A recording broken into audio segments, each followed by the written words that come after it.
Македонски железници Транспорт АД Скопје организираше патувачка тура за 1300 деца од 12 училишта и 3 градинки во Скопје, како дел од проектот Иднината ни е во ВОЗ, што го спроведе од 9 мај до крајот на учебната година. Во тек на проектот, ученици од 1 до 5 оделение од основни училишта од дел од скопските општини, рурални и урбани, патуваа на релација Скопје-Велес и назад, по цена од 114 денари.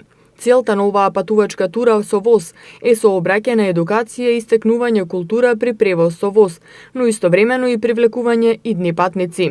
Од МЖ Транспорт за проектот Иднината ни е во ВОЗ имаа долгорочни планови и во Министерството за образование ќе иницираа да стане задолжителен во програмата за сообраќај. Сега во програмата на основните училишта темата сообраќај е предвидена да се спроведува во мај, а на иницијатива на наставничкиот персонал имало по 1 до 3 патувања на деца со ВОЗ.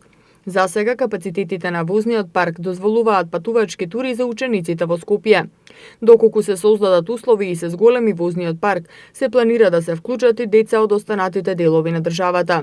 МЖ Транспорт АД Скопје неодамна промовираше уште еден проект за децата – Игротека во ВОЗ. Со него се овозможува организирање роденденска забава за деца во ВОЗ, при што се наплаќа за закуп на дел од гарнитурата и билети за патниците.